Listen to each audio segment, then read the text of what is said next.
Jim, and thanks for the folks coming out. On behalf of the Board of Supervisors that I have the privilege of being chair this year, I just want to thank you for coming up. Those of you who came up from the Valley and those of you who live here and got to the short commute to come here, thanks for participating in really the third series of conversations about some pretty impressive grant money that the county has gone after to make this whole stretch of the Lake Mary Road and now this part of the loop really major improvements on. And as we know, improvements and new capital projects and road improvements on this scale do not come impact-free to communities, but the end result we really hope is going to be a continued improved transportation corridor here, and especially for this area, making sure that vehicles, pedestrians, and bikes kind of go together in a way that's less risky to all those involved. So this is just the latest in a large series of grant money, about $20 million that we've gotten from the Central Federal Lands Project that our Public Works and Lucinda and Tim and Christopher and the whole staff who's been working hard on this have brought in. So just really want to recognize their work as we get started.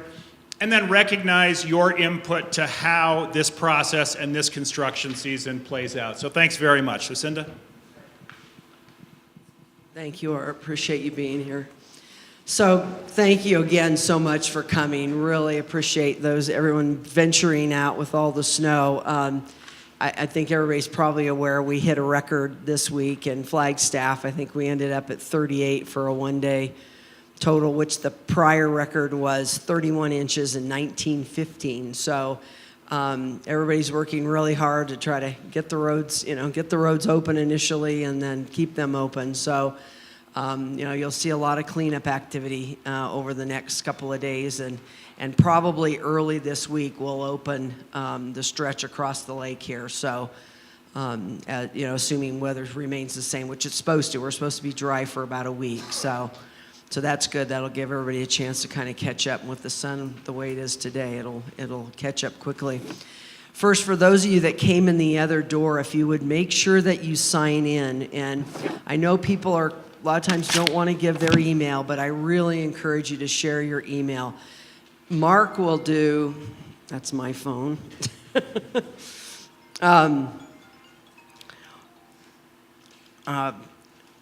Mark will provide up Mark. All of you that have been here before have met Mark. He's been at all the meetings.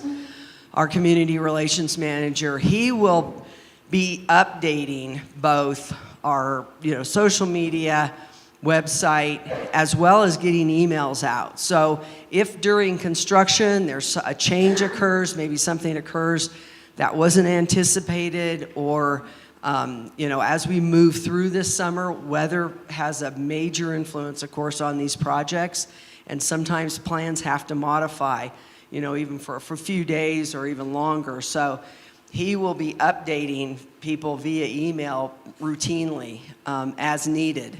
And so if you share your email, you'll get the information right away. That's the fastest way to get the information. Of course, you can also keep track of what's going on online and so forth as well, or call, Mark's number's out there as well. So, don't hesitate to call if you have concerns, if there's issues, let us know so that we can work with the contractor.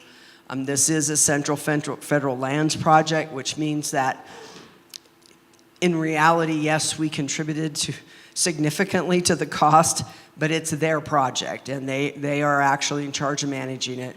We participate. We come out for all the construction meetings, and we help manage, the community. But definitely, we're still responsible for the community interface and making sure that if you have concerns, that we're here for you to communicate with, and we will then get with the contractor and try to get those issues addressed. So.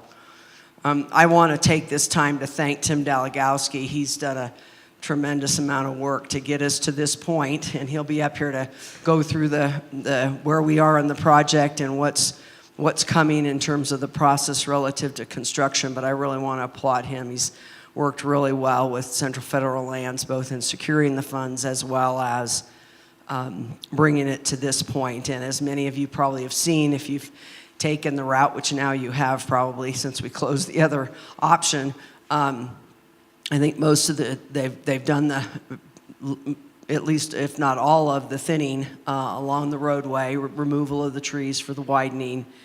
And technically the project's underway. But the hope is, it'll just be weather dependent. They will start as soon as they physically can. Believe me, they'll want to start. This is a lot of work to get done in what for Northern Arizona is a challenging construction season for us because of monsoon. So they're going to want to start as quickly as they can. So again, Tim will get into the details on that. So again, really applaud all of you for hanging in there with us through this process. It's been a couple of years and a lot of discussion, and I want to thank Scott from the lodge that they've worked really well with us in cooperative fashion to develop what I think is a plan, particularly for the lodge area, that's going to increase the safety significantly. I mean, right now you all have seen the videos.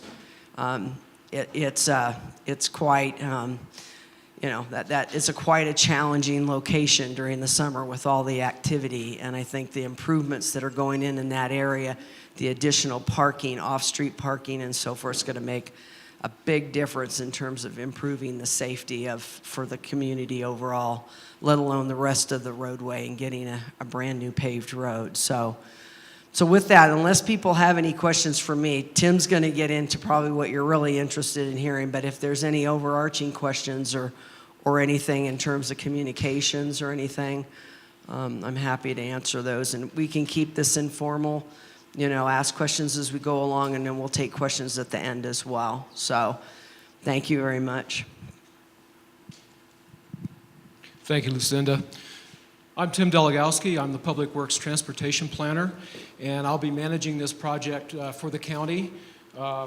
Just to bring you up to date on a few projects that were mentioned earlier, we've gotten several grants from Central Federal Lands, 2 of them on Lake Mary Road, to basically mill and overlay, give us a new pavement section from State Route 87 all the way to the south entrance of Mormon Lake. This third grant here is to actually address Mormon Lake Loop itself, and so we were able to secure a grant that allows us to do that. The pavement was about at the end of its life. We chip sealed it in 2013 just to hold it together, hoping that we would get this grant. If we didn't get this grant, then we were probably just going to chip seal it again this year or next year. But if you look closely, you'll see that underneath of that chip seal, the alligator cracking is beginning to show again. So some people felt that this project was only for the bicyclists, but the driving force of this was the pavement life of Mormon Lake Road. We took that opportunity to widen the pavement section that was mentioned earlier, to make it safer for bicyclists and vehicles both. Within the township, the wide shoulders are going to give pedestrians an opportunity to get out of the travel lane. It's going to be safer for everyone. So in a nutshell, that's what our project is all about. We do face the challenge of completing this project within one construction season, which is why the contractor has already mobilized to cut the trees for the widening. The trees had to come down by the end of February because there was a protected activity center. The spotted owl lives in the forest out here. So we had to have the trees taken down before February 28th. But now that the trees are down, they're just waiting on good weather, and they will then start heavy construction. Yes, sir. The tree cutting phase complete now? Yes, the tree cutting phase on the Forest Service portion is complete. And actually through the township also. We cut out the trees that we needed within the right-of-way that needed to be taken out for drainage and things like that. Sight distance, there were some issues. But there's still a couple more hazard trees, and I have a picture of one up here that I'll show folks. There's a couple hazard trees that still have to come out. We need to get permission from the property owner to take those out. We're working on that right now. Any chance you'll let us have the oak that comes down? Okay, yeah, there's been a lot of questions about that. I'll repeat that question. The question was, is there any opportunity to get any of the oak that's being cut? And you'll have to talk to the contractor about that. Basically, it's up to them to dispose of that material. So go ahead and talk to them. I did talk to them earlier in the project, and they already have a market for most of it because it is a pretty hot item. But some of the smaller stuff, I think you might be able to get your hands on. There's a couple on the side of the road for it. I was just hoping you could see more. Yes, and I did notice on my way in that there was a tree up near the bus stop near Dairy Springs there. It was a huge oak tree, about 3 feet in diameter. It was dead. It was leaning over the road. We knew that it was going to fall sooner or later. We got approval from the Forest Service to cut it down because it was outside of our clearing limits. We had to get that permission. And they came out and looked at it and said, yeah, this baby is going to go. So we cut it down, and within several days, all the wood is gone as far as I can tell. Anyway, yes, there is a desire for the wood. Okay, yeah. Talk to the contractor about that. Who was the contractor? Okay, that was Rob and Sons Tree Service was the logger, but the general contractor is Intermountain West Constructors Incorporated out of Mesa, and I'll get into that in the PowerPoint. But I'd like to thank the fire department for allowing us to use their facility today. I really appreciate that. Does everyone know where the restroom is back here? It's just in the back of the room here. If there aren't any other just general questions, I'll go ahead and jump into the PowerPoint, and we can start looking at the progress that's been made on the project.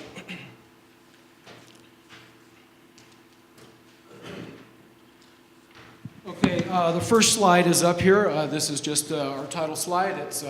We're having a public meeting. Today is February 23rd, 2019, and we're meeting here at the Mormon Lake Fire Station. Next slide, please. This is what we're going to be talking about today. We went through the introductions initially. We'll go through those again just so that you have those names. We're going to give you some general information on the project. We're going to describe where the project is located and what the scope of the project is. What are the current conditions? We're going to summarize what we heard from you folks during the first and second public meetings that we had. We expressed the concerns that we heard here. We expressed those to the contractor. The contractor listened, and I think you'll be pretty happy with what they have in mind. We'll talk about the general project improvements and temporary construction easements, which we need in several locations. We'll show you some things that have occurred, project activity to date, the schedule, the budget, and then what the construction strategy is going from this point forward, and then what our next steps are, and then we can discuss it and have some questions and answers. Next slide, please. As it was introduced earlier, Supervisor Jim Parks is here. This is his district. Thank you, Jim, for being here. Also, you heard from Supervisor and Chairman Art Babbitt. Want to thank him for taking the time to come out here and be here also. Lucinda Andriani, she introduced herself earlier. She is the Director of Public Works along with some other things. Thank you for being here, Lucinda. We have Christopher Tressler, if you could raise your hand, Christopher. This is the county engineer. I am Tim Delegowski, I'm the transportation planner. And we do not want to forget Mark Delarocca, our community relations manager. Without him, this wouldn't have been possible. Thank you, Mark. Wanted to introduce the contractor, Intermountain West Civil Constructors. They were not able to make it today. You can just look at the road conditions, and they just said, no, we aren't going to be there. So I will try to answer any questions that you might have had for them as I worked very closely with them on this project. Next slide, please. This is just some general information. This is also in your handouts. The county started maintaining Mormon Lake Road in 1922. It's currently functionally classified as a major collector. There's different functional classifications for different types of roads. You have local residential streets all the way up to arterials, principal arterials, interstates, those kinds of things. This is a major collector. The current pavement condition is severe, and we chip sealed that in 2013. And since we got this grant, we don't worry about chip sealing it again. We're going to go ahead and get some new pavement down.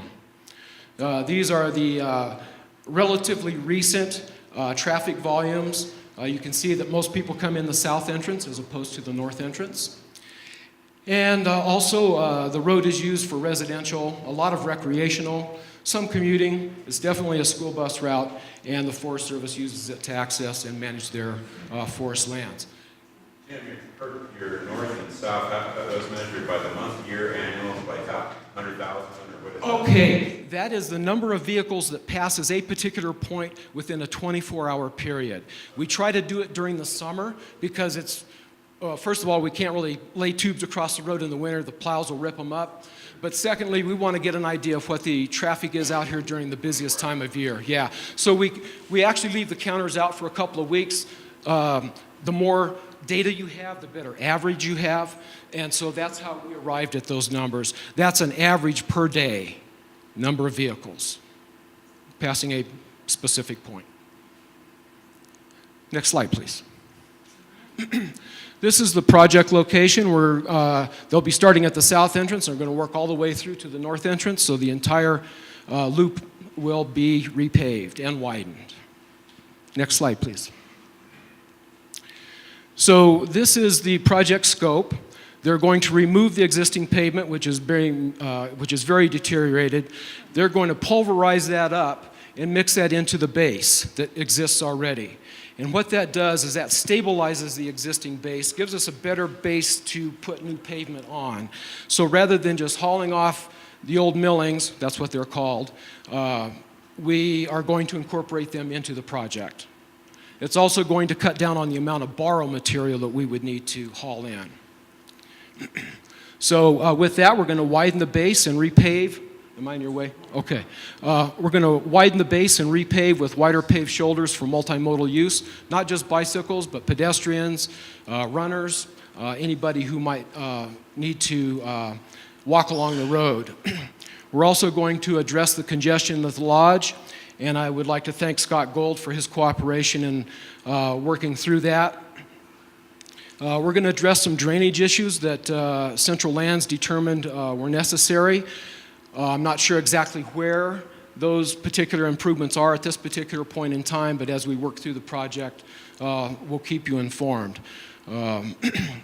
We're also going to improve the wildlife overlook. I think it's called Curly's Corner or something like that. Curly's Curve? Point. Thank you. We're going to improve that. There's going to be a one-way loop through there. There's going to be parking spaces that will be paved. The parking spaces will face the lake. And I would like to thank Ellen Parrish for requesting that. Thank you. We're also, as we move through the township, we're going to be resurfacing the driveway accesses. That's dependent upon whether or not we have a temporary construction easement from that property owner.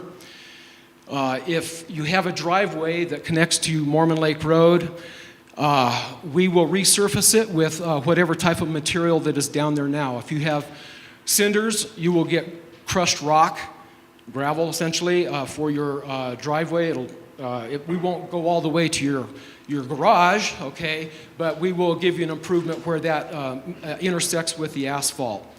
And if you have broken up pavement, we're going to rip that out and we'll give you new pavement. So it'll be a replacement of in-kind type of material on your driveways. Next slide, please. I'm sure you're all aware that you've seen this many times. This was on the 4th of July back in 2016 when we did apply for the grant.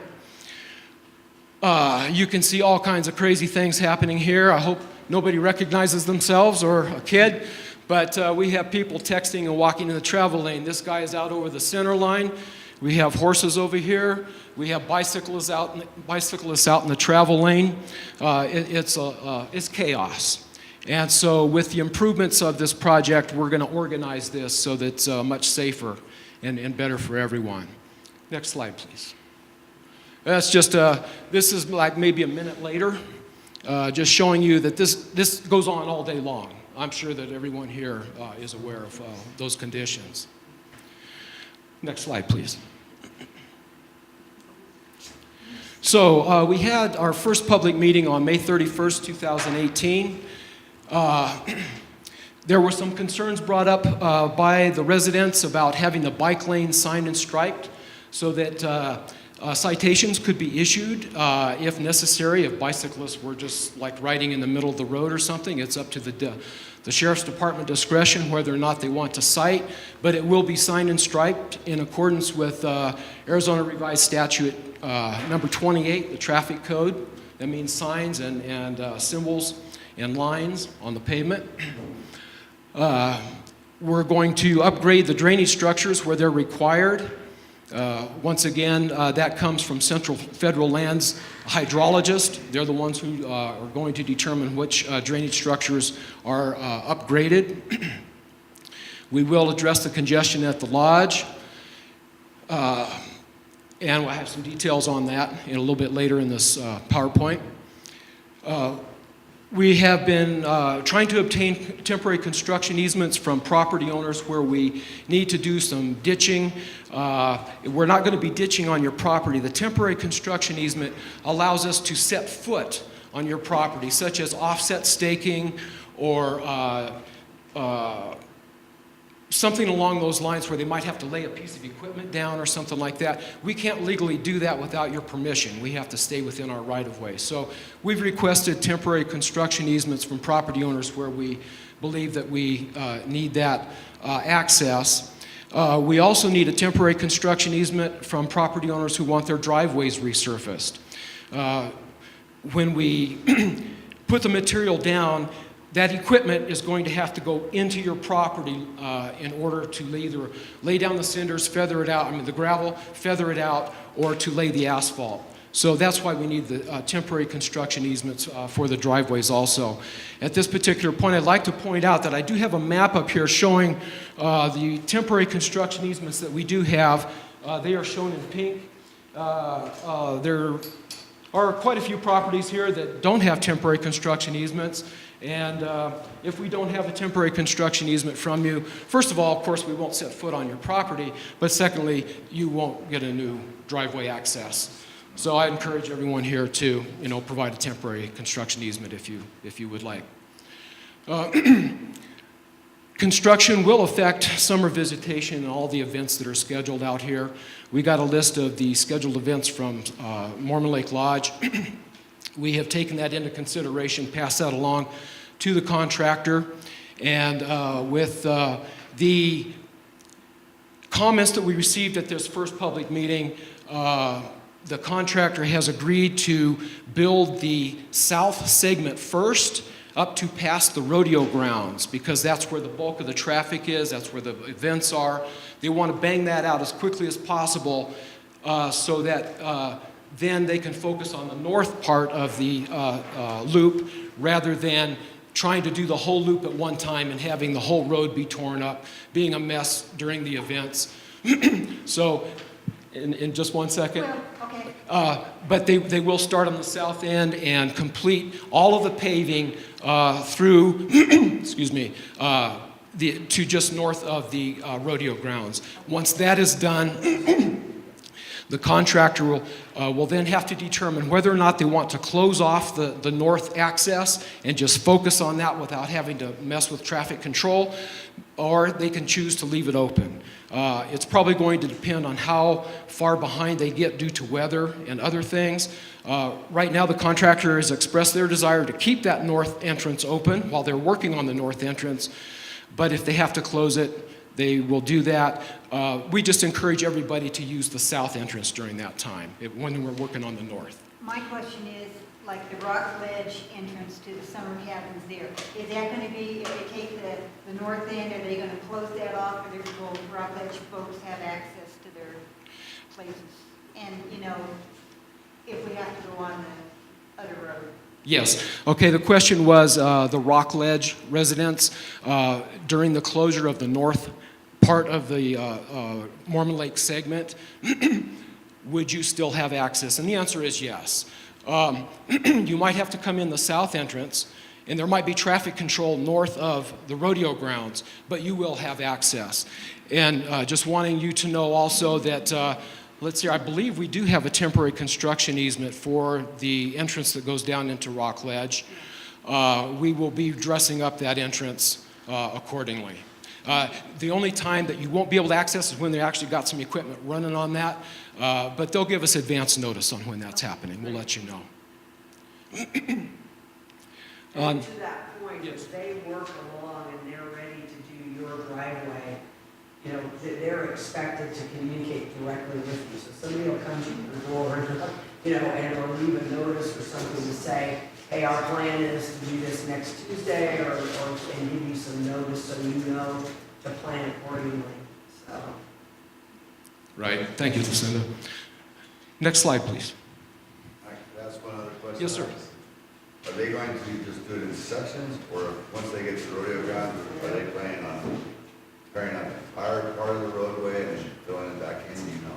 I don't really know, but my guess would be that they'll go ahead and rip up all the pavement and try to do that entire segment one task at a time.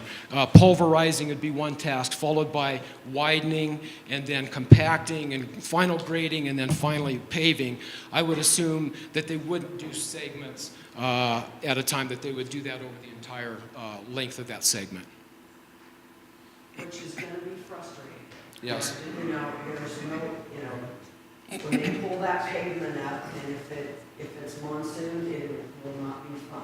I mean, we did this at Pinewood, and, you know, it's challenging. So, you know, there's not a lot of ways to work around it, but Yes. that approach is overall faster. So it's painful, but for a short period of time. And you get a better product. You don't have all the joints, okay, and the uneven compaction from one segment to another. I will ask the contractor what they can do in your area, for example, Lauren, all the way out to about maybe Curly's Point, see what we can do there, but it'll be their decision. Because they submitted a bid, they need to get it done as efficiently as possible. Okay, we had another public meeting on September 29th, 2018. There were concerns that we were going to be cutting trees outside the right-of-way, particularly within the township. And we want to make sure that you're aware that we're not going to be taking any trees outside of the right-of-way unless it's authorized by the property owner.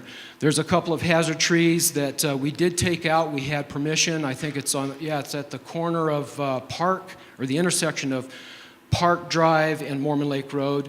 There was 2 hazard trees that got taken out. Maybe you saw the pile of cordwood that was stacked along the road there. It's gone now, I guess. Anyway. There's a couple of others that we're working on right now, and this one here really pains me. This one here, I'm sure you know about this tree.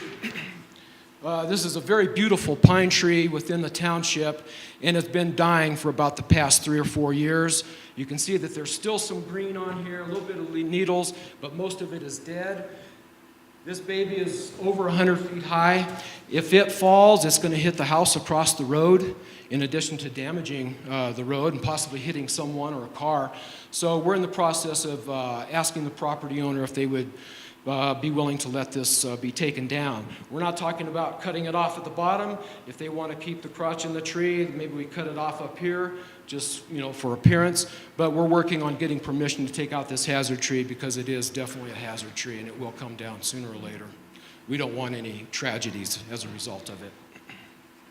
Can I just make a suggestion when they're cutting down the smaller trees? If they cut them flat, it's okay. If they cut it on an angle, which I noticed there's a couple like that, under the snow, cattle, horses, you know, you don't see it, and you lose a horse's leg or a cow's leg that way. If they can just keep cutting them flat, that'd be great. Okay, the question or request was to, when they cut trees, to cut the stumps flat rather than at an angle. And I forward that information on to the contractor. Once again, virtually all of the tree falling has occurred up to this point. All that's left is a few hazard trees. Okay, there's a couple over by Okay. Get the rancher to go fix it. Let me see what I can do. I doubt that they're going to come back and recut just stumps. They had a requirement to get it as close to the ground as possible. Sometimes that's 4 inches, sometimes that's 6 inches, sometimes it's an angle. But I can bring it up and see what we can do. No guarantees. Okay, the second bullet there is complete the segment in front of the lodge first. That's all the way from the south entrance to north of the rodeo grounds. That's what the contractor has agreed as far as strategy goes. This was a result of you folks giving your input to us. We passed that along to the contractor, and they said we were going to modify our strategy and do this south segment first. Initially, they were going to rip up the whole road, okay, go back in, fill the whole road, compact the whole road, grade the whole road, and then pave the whole road. We listened to what you folks were concerned about, and the contractors agreed to finish the segment from the south entrance to north of the rodeo grounds first. Driveway accesses from Mormon Lake Road to be resurfaced. We've talked about that briefly, but we're only going to be doing that if we have a temporary construction easement from that property owner. And we're running out of time to get those temporary construction easements. If you still want to have your driveway resurfaced and you haven't given us a TCE, please do so as soon as possible, because the contractor is going to be focusing on this south segment, and they're going to be working through the township very quickly if they can, and so we need to know where we need to resurface driveways and where they don't. There was concerns about water lines, septic tanks, and drainage, leach fields, things like that. There's been a couple of property owners who actually took the time and trouble to actually put a stake and some flagging, locating their drain field when it's close to the right-of-way line.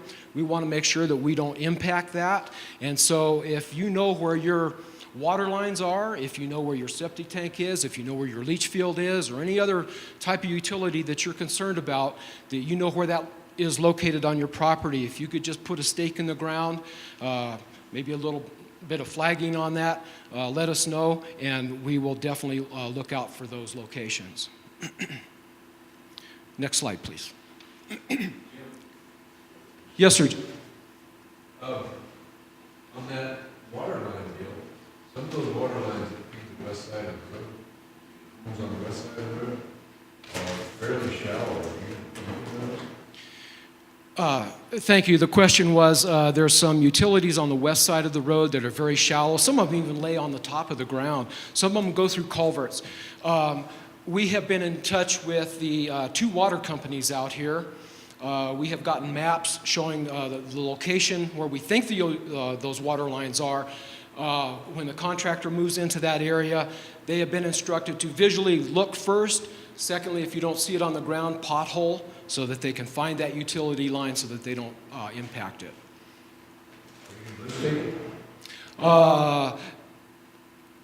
We have had issues with blue stake out here because the maps aren't quite as accurate as they should be, and so we will blue stake it. Whether or not blue stake is capable of actually locating that line, that's another question, just because of the inaccuracy of the maps and things like that. That's why the contractor's been instructed to not only blue stake, but to visually look for anything that might be on top of the ground, anything that goes through a culvert, and if the map shows that there's a water line in that area, that they need to pothole before they start working. That's the strategy for that. Did that answer your question? I think so. I was just concerned that there would be damage. Right. That's a major concern of us, and that has been passed along to the contractor. They are very aware. They will be taking great care. So, just a quick question on that as well, Tim. So, if we have water access to a spring we're needed water rights to, should we, some of that runs through Forest Service land? I mean, should we go ahead and plant flags in that? I mean, what are you suggesting? Thank you, Lauren. The question was if there is something, some drainage structure or some drainage coming from the forest, do we want you to locate that and it's only where it's on your property and close to the right-of-way. That's all we're interested in. We're not going to be getting off into the forest with our drainage improvements. And so, let's see here. All right.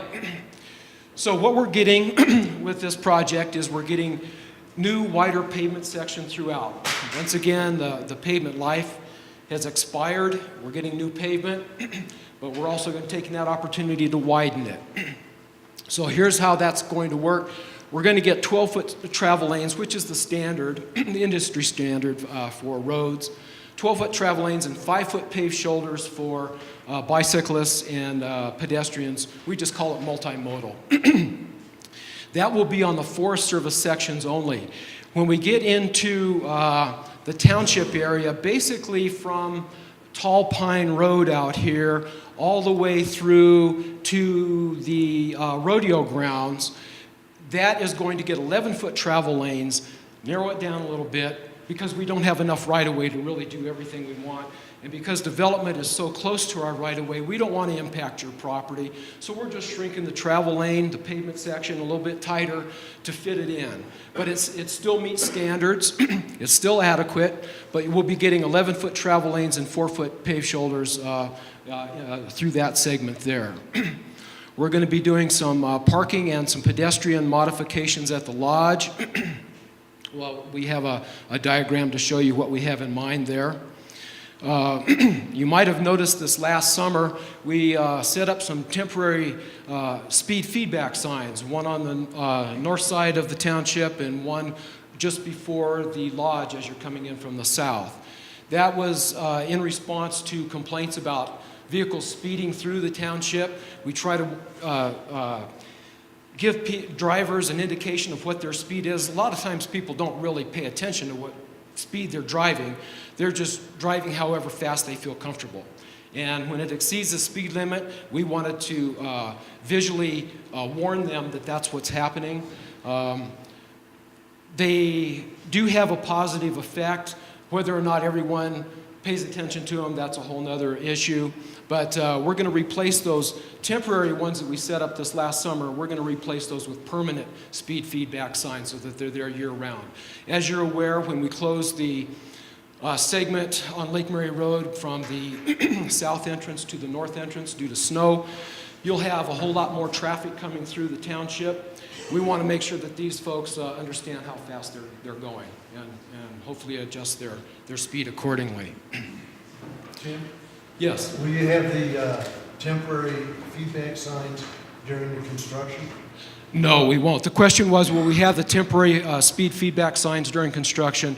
No, we won't. There will be traffic control, excuse me, which will keep traffic at a low speed, but if we put up speed feedback signs are kind of in the way. We just want to stay out of the way and let these guys build the road.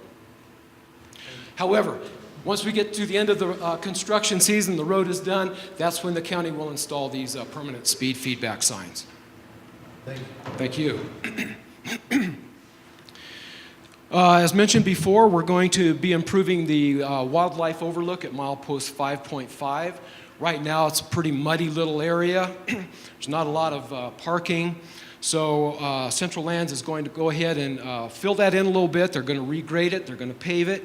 And you'll have parking spaces that look out towards the lake. And once again, we're going to resurface driveways that connect to Mormon Lake Road, provided we have a temporary construction easement. Next slide, please. These are the, this is a concept of what we plan on doing at the lodge to alleviate the congestion, kind of organize the pedestrian and bicycle traffic. These two areas here are now just dirt lots. They're going to get paved with some spaces. It's going to be, the entrance will be here and the entrance will be here, and both parking lots will exit here. We're going to have a crosswalk that extends from this parking area over to the store. Basically, it lines up with the front door. We're going to have hitching post style railing consistent with the rustic western atmosphere that we have out here.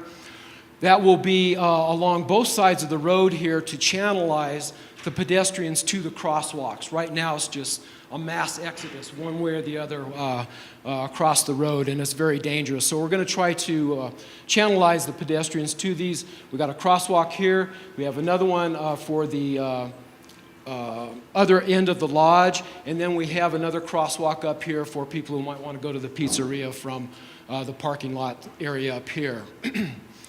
The parking in front of the lodge is going to be eliminated, basically, except for some handicap spaces and some bicycle spaces. On the north side of the lodge, this is where it's going to be motorcycle and ATV parking only. So all of the vehicles, basically, unless you're handicapped, will have to park in those 3 parking lots. And that, in a nutshell, is what's being proposed to organize the chaos that we experience at the lodge during the summer. Next slide, please. Yes, sir. The crosswalks, have they, entertained the thought of having a crosswalk light where the pedestrians can hit the button, it'll light up, and stop traffic so they can cross safely? Right. We did consider that. We talked to Scott Gold of Mormon Lake Lodge about all of this. And the concern, well, there were several concerns. One is when we first proposed it, we were going to have that very mechanism that a person would press the button, the lights would start flashing, and vehicles would have to stop. There's so much pedestrian traffic, we said it would be like Sedona. When you go into Sedona on the north end there, you got pedestrians just crossing, and then you got traffic backing up. So what we decided to do was just sign and stripe the crosswalk, and when several people are standing on the side, then it's the driver's responsibility to basically stop and allow those people to cross, rather than having the pedestrian having the control over the traffic that's passing that point. Scott Gold also did not want any flashing lights, and I totally understand that. We're trying to maintain kind of a Western rustic atmosphere. When you have flashing lights, and I'll refer to 4th Street in Flagstaff. They have, it's called a Falcon. I'm not sure exactly what that stands for, but it's a flashing light activated something. You have arms on a mast that sticks out, and you've got lights on that.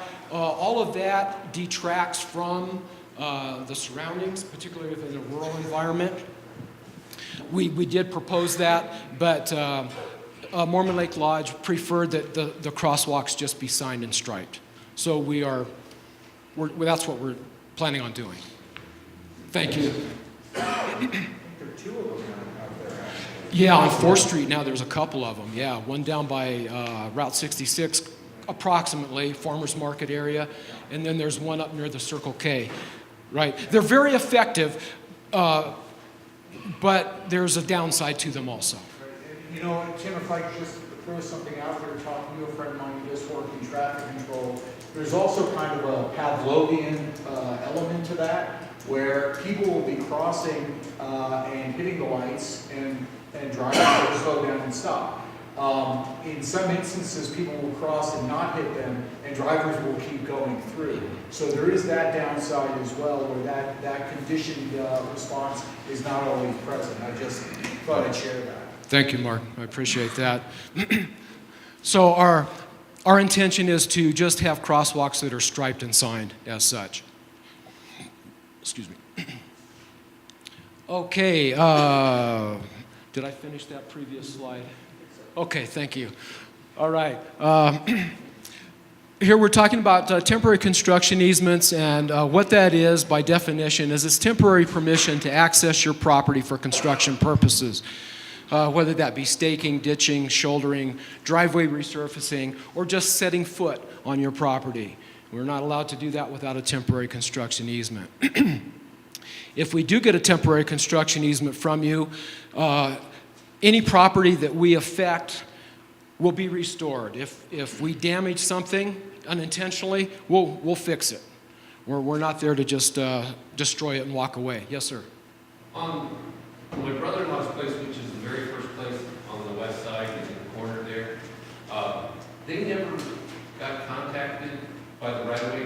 I've been told, when I was on my TCEs, and I gave them their name and numbers, they were never contacted.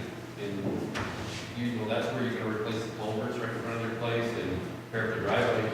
I Right. don't know who else to tell. Okay, yes, thank you. And this map up here, if I could confirm with you after we're done with the presentation on where the county's right-of-way is, there's a potential that those culverts are already within the county right-of-way, and therefore we're not requesting a TC from you.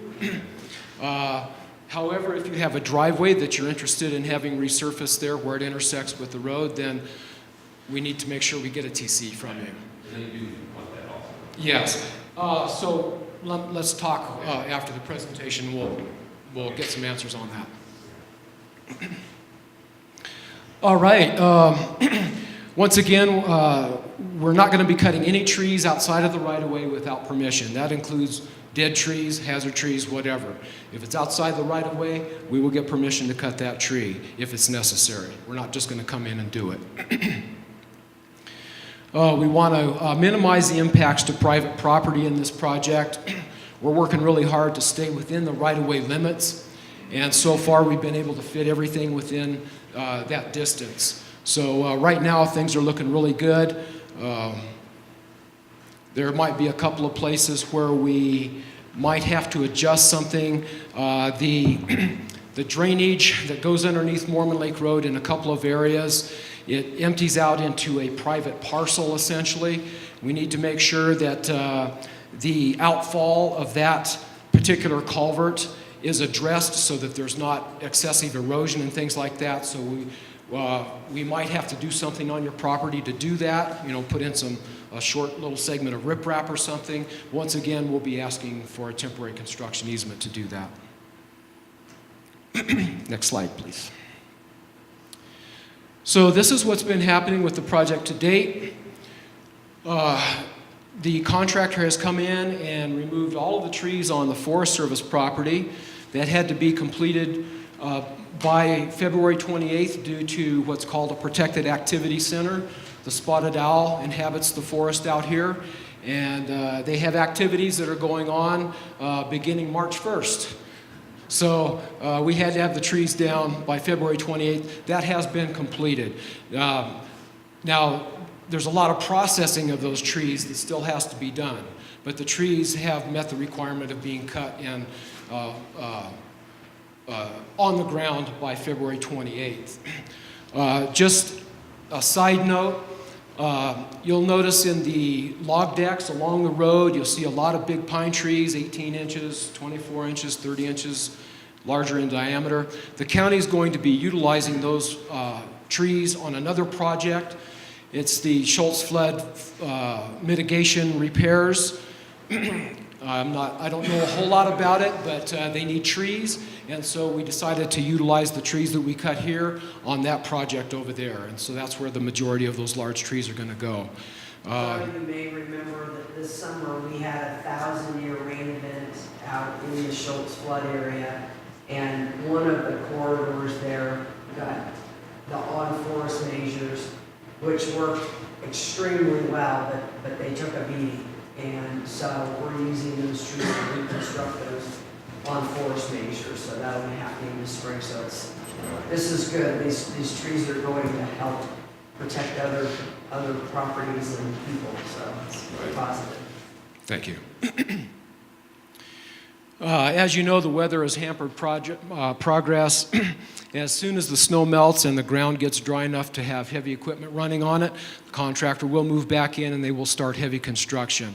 Of course, there's going to be a little bit of a notice for that. We'll be putting up some message boards temporarily to inform you of when that might be.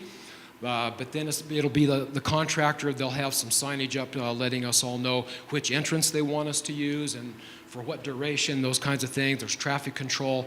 So once the weather clears up and the ground gets dry enough, that will all be taking place. And again, Mark will be emailing that type of information out to those that we have emails for. And posting it as well. And posting. And we'll get you some pictures too. Yes. Yeah, we'll be taking pictures throughout the course of the project. We'll keep you up to date. So heavy construction will begin as soon as weather permits. We're hoping that soon. They're already a couple of weeks behind. They weren't anticipating this large storm. And once again, it's going to be a challenge to finish the entire Mormon Lake Loop within one construction season, but the contractor thinks that they can do that, and particularly with the strategy that they put forward of doing the south segment first and then possibly closing off the north segment and just focusing on that and banging that out. Next slide, please. Maybe that was a good place to interject. So Yes. when that heavy construction begins and they start closing off, is there a plan in place for mail run, for the mail people delivering mail? What happens to people who are in affected areas? Is the mail run going to be continued? How's that going to be? Okay, the question was during the construction of that northern segment, is there going to be mail delivery? And I'm going to expand on that. Is there going to be school buses running, things like that? The answer is yes. There will be traffic control. It won't just be everybody's allowed, or the mailman will just be allowed to drive through. He'll probably have to wait the 20 or 30 minutes like everybody else, but it will be there. Yeah, your mail will be delivered. As far as the school bus goes, we've been in contact with the Flagstaff Unified School District. We're getting some information on the route that is out here, the time and the location of the stops, so that we can pass that information along to the contractor. And it's very critical in the morning that the students get picked up. In the afternoon, the drop-off of the students is not quite as critical as time goes, but the mornings are very critical, and so the contractor needs to be aware that they need to let that bus through if they're already working, to let that bus through and pick up the kids and then get them to school. So here's some photographs that have been taken of the project to date. You probably have seen this, but they brought in a mechanized cutter, and it basically grabs the tree, has a saw on the bottom, and it cuts it. Next slide. Then it just picks it up, excuse me, and it transports it to a log deck where they've been stacking the trees for processing. It's pretty amazing to watch the operation and the equipment that they use. Very impressive. Next slide, please. This is in an area where they couldn't really use the mechanized cutter, so they had some hand felling come in here. They had a sawer come in, and he cut these trees. You can see that's his safety vest right down there. But they fell the trees onto the roadway, and then the skidder picks them up, drags them, and lays them on the roadway parallel to the travel lanes. Then he picks up the heavy end. Next slide.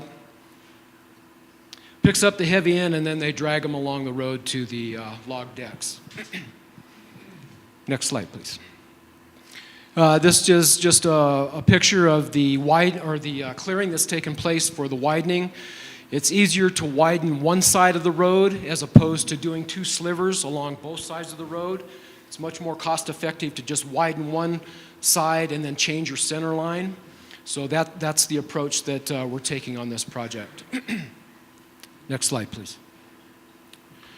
So this is the project schedule and budget.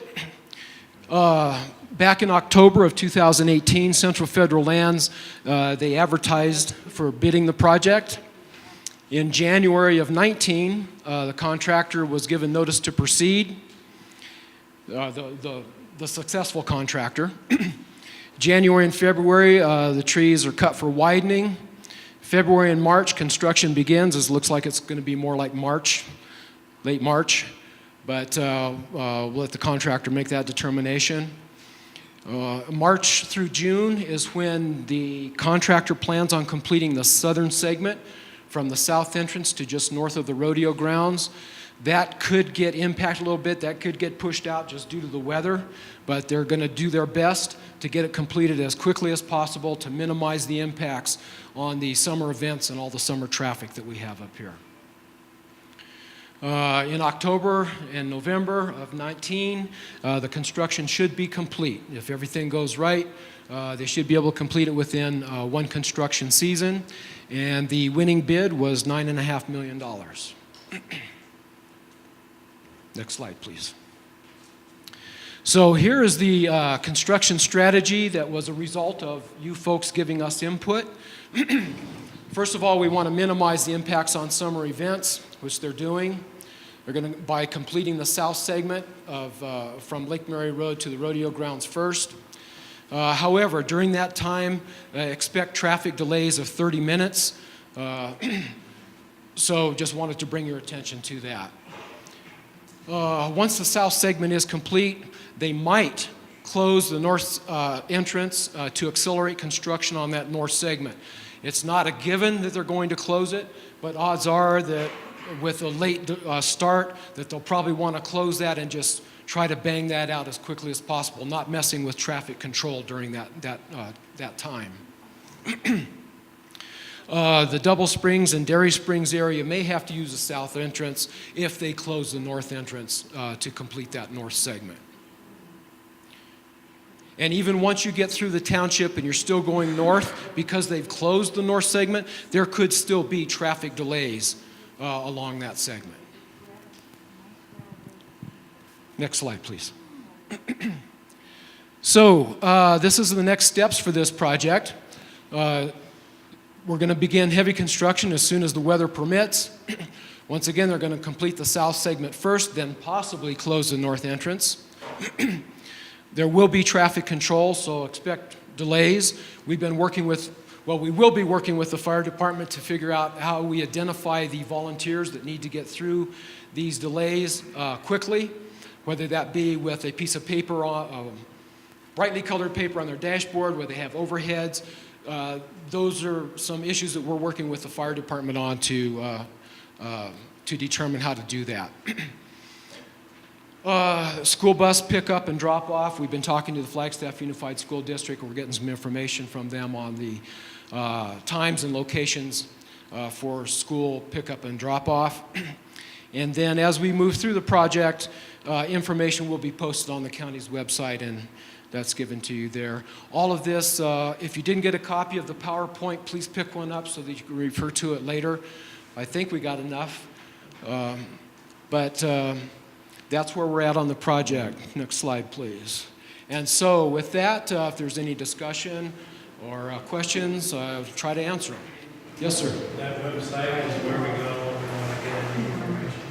Yes, the question was, is this website where you go to get information? And yes, it is. This is specific to the Mormon Lake Road project, and so Mark will be updating that website on a regular basis. You're always welcome to call me anytime, you know, I'm very happy, whatever. Thank you. Well, whatever I can't answer, certainly we'll share with Tim. Tim will share with the contractors. So, you know, that's always an option as well. Very happy to hear from you. And certainly, again, to be able to email out the information as the project goes along. So, yeah, anytime. Let us know how we're doing. Thank you, Mark. So I got a question too, and I don't know if we ever got an answer on this. So I think I already asked this question at the last meeting. I don't know if we were given an answer on this, but it was the water supply going to be used for this project, and the contractor I was told was going to be the one addressing that. Do we have an answer on where they are getting water for this project? Okay, I do not have an answer as to where they're getting all of their water. I think it's coming from several sources. I think they're going to purchase some from the property owner who owns the shallow area of Mormon Lake here. I don't believe, is the fire department own the standpipe out here? The water rights are to the lodge. Okay. The lodge. I believe that was mentioned as one of the other alternatives, and I think there was a third one, but I'm not sure exactly where that's at. But it was the responsibility of the contractor to locate their own water sources, and I'm sure that they looked all the way up and down Lake Mary Road and within the township and wherever there was water available. So is there some place we can go to find out where that water is coming from, I guess? But, You're gonna suck a little more in the well, when that runs out, where do they go next? Is kind of my question. So. And that's why. Build that, but That's a good point. When one source runs out, where do they go next? And I think that's why they're looking at several different alternatives for the water source. We can get that information. We can post it on the website. That would be great. Yeah. Any other questions? All right. Well, thank you very much for coming. and we really appreciate your support. And I'll just say drive safely. All right. I'll pass over to Mark. Hey, just one thing. I will leave some of my business cards. These are mine. I did that before. I gave away somebody else's cards, but these are definitely mine. So take one with you. Give me a call. Yeah, don't be passing out mine. I've done that. Thank you. Thank you. Really, likewise.